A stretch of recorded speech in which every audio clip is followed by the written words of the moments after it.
quân đi như sóng lớn lớn đoàn quân tiến về chúng ta đi về vui lúc quân thù đua bằng cờ ngày nào tung bay trên phố say trong câu hát thầm lặng lời lẽ sáng ngời chúng ta đem vinh quang dẫn dân tộc trở về cả cuộc đời tươi vui về đời lòng cố mừng đoàn quân tiến về như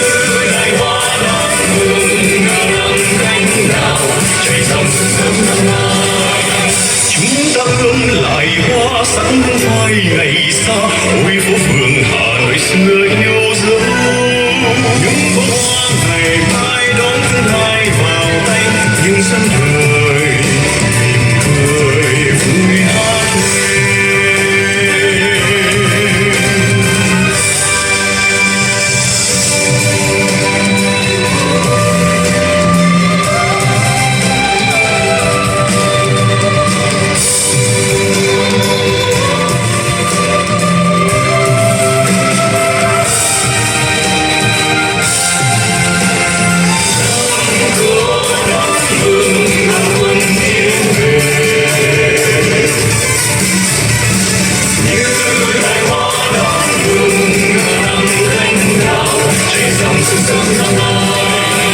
chúng ta ươm lại hoa sắc phai ngày xa ôi phố phường Hà Nội xưa yêu dấu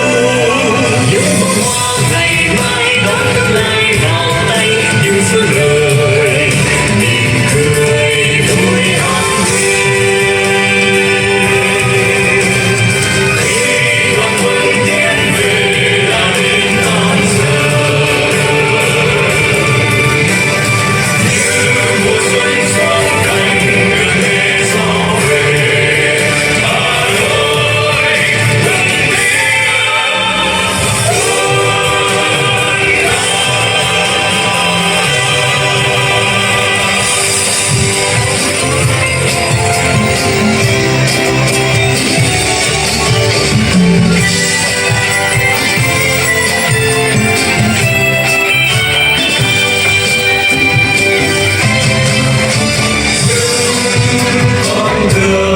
sớm năm tháng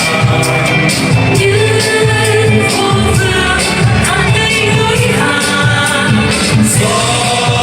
trong lành nhẹ bay tóc em ngát hương gió trẻ thu bên nhau xây đời thắm nhẹ tiếng cười ai muốn nơi xa vời nhớ mãi còn buồn mãi trong tim ta như vậy tình ca những đêm hè vô bên gió lặng những công trình đẹp như ước mong những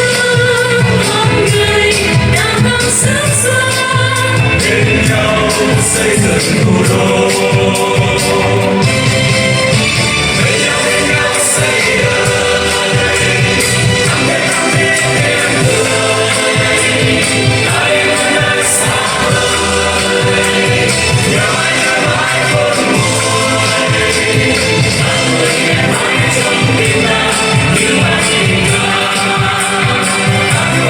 mãi trong tim ta như hòa tình ca.